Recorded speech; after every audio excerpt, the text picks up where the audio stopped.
I was ready for another exhilarating off-road adventure. So was Larry. We decided we should explore the breathtaking Sycamore Creek area in our Segway Villains. That's right, two villains. He has one, I have one. They're side by sides, UTV. We'll navigate along the Sycamore Creek bluffs, descend into the dry creek bed via the Widowmaker slots, so much fun, and transverse through rugged canyons.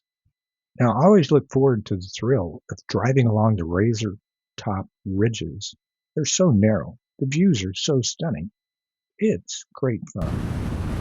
I live in Apache Junction. I have to drive about 30 miles to get out to the launch point for today's ride, which takes me on Bush Highway right past Swallow Lake. This is what it looked like this morning. It was stunning. Arriving at the parking area, I was surprised by two things. The parking lot was extremely crowded, very unusual, and there was a road grader making the main entry from the pavement to the parking so much smoother. All right, as soon as we leave the parking lot, we're going to make a left turn past that road grader on this very smooth section of road, but don't worry, it won't last long because we're going to hang a left. This is 1847 that we're on, but we're going to turn left onto another section of 1847. And now we're going to be on a trail and life gets interesting. And look at the views up here. Wonderful. Now we're not the only ones out here today. Obviously, look at that parking lot. So we got to be very careful. Don't want any head-ons. So we're watching for dust clouds or any signs that there's someone up ahead, especially if they're coming in our direction, and trying to enjoy the scenery while we're at it. So this follow-up with a truck shows up. I did stop and chat with him for a moment. Really nice guy. Warned me there are dangerous areas up ahead.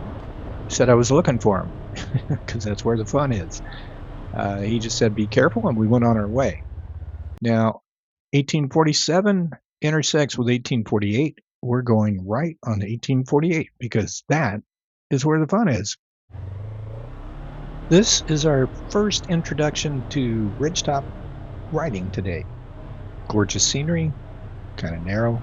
Oh, believe me, it's going to get more narrow as we go along.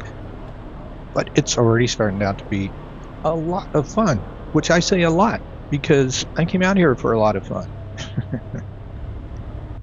When the villain was brand new, and I was brand new, never having driven a side-by-side off-road before, our neighbor Larry, not to be confused with the Larry that's out here today, he and his friends brought us along to introduce us to off-road riding. Now, I was swearing at the time that he was trying to kill us. Well, maybe, but I think he was really just trying to give us some introductory type skills, and there were a bunch of introductions on that ride. Well, let's see how it is today, and I don't have Robin, so you won't get to hear as much screaming as on that first ride, but we're still going to have a good time. Now, this descent, like many of our climbs going up or down today, about 18 degrees, maybe a little bit more in certain spots, and nice little drop off, and of course, you don't want to get into the rut, get too much of an angle, that's how you roll over. So pick your path carefully. Let's see how it goes. Wow, that was way too easy. Okay, I'm going to walk back up the hill and video Larry coming down, and maybe this will give you a better idea of just how difficult that spot is. So this is a fun little spot to come down or up, and right now we're heading down. We're going to begin the day, and you can see they've made a bypass off to the right as I'm going up. But I'm going to go up here and watch Larry come down this side like I just did. Only this time, we'll see if we can get a close-up. We've never done that before. Not on this spot. All right, so I'm as far to the edge of the road as I can stand safely, and I'm going to zoom in on Larry so you can get a little more detail. And let's even slow it down so you can really see what's going on. You'll see the articulation. At one point, you'll even see a tire lift off the ground a little bit. And then as he gets closer to me, well, he doesn't want to hit me, so you'll see him starting to turn up the side of the hill, which gets him into potential tipsy area. He handled it well. Didn't look dangerous at all. but I appreciated him not running me over. Well, that was a fun section, and hopefully the video gave you an idea of just how rough some of this stuff is, even when it looks like there's nothing to it. So, time for me to get back in my machine and head out of this wash and head right on out to the ridges. Here we go. So down in this wash, it's not very far before we're going to make our right-hand turn and head up onto the ridge on our way to Widowmaker. Nice and sandy down here. A lot of fun with these turns. Still, you got to be careful. No head-ons. And once we start up, it is 18 to 20 degrees, at least when I glanced down. I was mostly focusing on the trail. Oh, and don't forget to make a right turn at the top.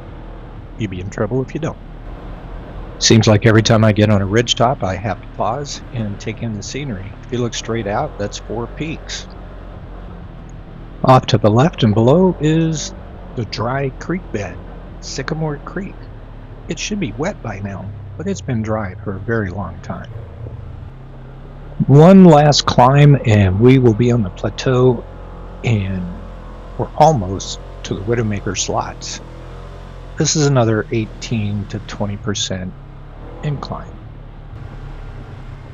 So the first time Robin and I came down the Widowmaker, it was very intimidating. It was our first ride. And as we got down into the slots, we were following our neighbor and his friends who all had 64-inch wide vehicles. Ours is 72 inches. And we're looking at those walls, and both of us are wondering if we're going to fit or just get wedged in there. Well, there's enough room. But first time, pretty intimidating. Today, just fun. There's at least 4 or 5 slots that you can go up and down. We're going to stick with the one on the far right, just because we're very familiar with it. I'm going to get down here and see if I can park right outside the slot, but still on the slope. It should make it easier for me to get out and video Larry coming down. But it seems to be a little bit too slippery and awkward, so I'm just going to go on down to the bottom. I'll make a U-turn, aim myself back up the hill. You know, I'm going to get out, walk back up there, and see if I can do this right. When we finish up filming here on Widowmaker, we're going to be turning a right as we're going down the hill to the right into the creek, and we're going to have a lot more fun going up that dry creek bed. All I have to do is walk back up that slippery slope facing the sun, try to find an angle where it will not blind the camera, and then Larry can come down and show you what it looks like. So here he comes down that hill. There is that small hole, but watch how he handles it. 18 to 20 degree slope makes it look easy. So I talked Larry into turning around and coming back up just so we could do that in slow-mo and let you see what it looks like from that angle. And it does look a little more exciting than going down. All right, that's enough fun for playing on Widowmaker. I could stay there all day, but we've got other things to do. So we're going to head up the creek. Remember, if you're coming down Widowmaker, we're making a right-hand turn. Now, this creek bed is usually dry in this particular area, but just a little ways away from Widowmaker, we should have water here. And all of the rocks and stuff that you're seeing that we're driving over, you shouldn't be able to see that stuff. Well, hopefully it'll rain soon. Now, when it does rain and all these rocks are underwater, just remember, they're down there. Some of them you can drive over at whatever speed and no impact. Others are big enough, it will damage your vehicle. So you're going to want to take it easy through the creek when there's water in it. But man, can you have fun. You can splash yourself and everyone near you. Ask Robin, she loves it. Now, turning out of the creek into this canyon, it's sandy, it's wide, it's going to get a little more narrow as we get further back before we head up to the ridgeline. But it's a fun place to play, and there's all sorts of trails off to the side, so you can go up and have fun and loop around and come right back down. So the trail numbers change rapidly around here. You really have to pay attention. So what, if you wind up on the wrong trail? There's plenty more. You can always find your way back. As we start this really steep climb that goes on for quite a ways to get up to the top of the ridge, the terrain just constantly is changing. Sometimes it's pretty smooth, sometimes really rocky, twisty, turny, sweeping turns where you could kind of step on it for a moment. And of course the views, as always, are fantastic. But remember, you got to keep your eye on the road. You do not want to be driving off the edge. It's going to hurt. I kept going around turns thinking I was at the top, but I wasn't. It just kept making more turns and climbing some more. Eventually, we will get to the top. And we're on 1853, and we have to make a left-hand turn. Then we'll be following the ridgetop for quite a ways. But we'll get to that in just a second. We're going to stop for lunch shortly. Well, here we are on top of a hill somewhere. The GPS knows where I'm at. So, therefore, I guess we know where we're at. And out there's 4 peaks. And I'll pan around a little bit. Oh, before I do, down below, that's where we just came from. And off to the right. So as we pan around to the right, there's Weaver's Needle. And somewhere down there in the depression way out there is Saguaro Lake. And all the way back around, we came in from out there somewhere.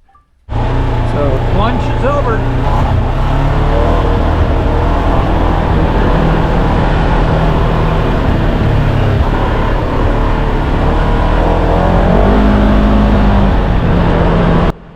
We're still running along 1853B, as in boy.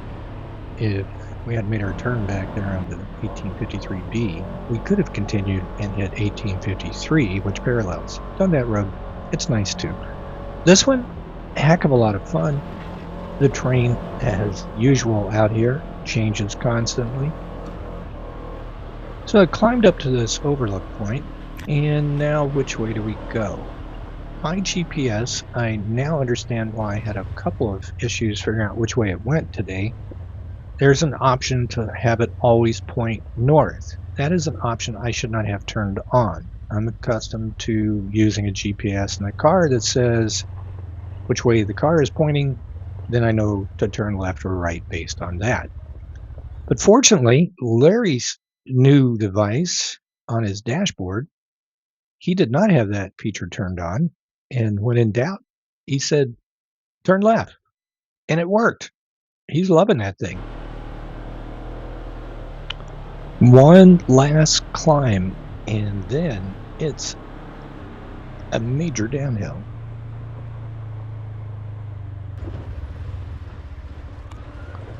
That gray horizontal line out there in the distance is Sycamore Creek. That's our landmark. That's where we're going. We get there, it'll be a short ride back to the party. If you're looking for an exciting descent, but not death-defying, this is pretty much perfection. It's got ruts and rocks and all sorts of things that you really have to pay attention to, and scenery that is determined to make you look up instead of looking at the road. So be sure you balance your speed and everything and have a safe ride down. But it is too much fun. Have I said that before? Of course, it's another 18 to 20% grade. I'm using engine braking, with that 2-pedal technique. Use the brake to maintain your speed when necessary. Step on the gas just enough for the clutch to grab, and then you can let go of the brake. But be ready just in case. It's perfect riding down through here. We got to the bottom, both of us were grinning ear to ear. And Larry said, I wonder what it would be like to go back up that hill. Well, that made us smile even more. We gave it some thought and said, no, it's time to head for home. It's getting late. Save that for another day. Well, it was super easy from here to get over to the creek, hit the main road 403, and blast the rest of the way back. Now, we did encounter a couple of vehicles, but we were kind of paralleling 403, so no impact on any of us. And it was lots of visibility, easy to go fast, very safe. What a great way to finish up the day. All right, so we hung a right onto 1847. That's the main road, parallels Highway 87, takes us right back to where we left the trailers this morning. This end of the road, the grader hasn't made it to it yet, so it's a bit bumpy, but in the villain, not bad at all. If I were dragging the trailer with the villain on it behind the Jeep down here to park, it's pretty bumpy. But the grader's going to take care of that. Now, as we got closer to where we parked this morning, the grader had been working its magic, and that section is super smooth. In fact, when we left the parking with the villain on the trailer to head home, I couldn't believe how smooth. I have never been here when it was that good. This is a great ending to a great day. Sorry you weren't here.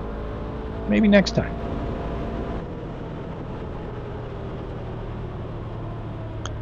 We got back to the parking, and I was surprised yet again. Many of the vehicles that were there when we left today were still there. They were almost loaded, and it turned out that whole crowd to the right of where I'm parked, they were all together. So they all left at the same time, and then the parking was pretty empty. Well, that's it for this recording. Use the comment section below if you want to share your experience at this location or maybe recommend an area that you really enjoy. Please keep it clean. I want this to be a family-oriented channel, so review what you type before you submit it. Thanks. I apologize if you happen to hear something during the ride's recording that may not sound family-oriented. I will try very hard not to let certain words slip out during an exciting moment. We'll see how that works. If you found this video helpful or just enjoyed it, please hit the like button below.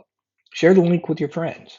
Be sure to subscribe so you can easily keep up with my latest videos, which will continue to cover things like Segway Villain Owner's Area of Interest, um, reviews of accessories, where to ride, tips about the villain, how-to videos, and lots more. Yep, there's going to be more. Thanks for watching.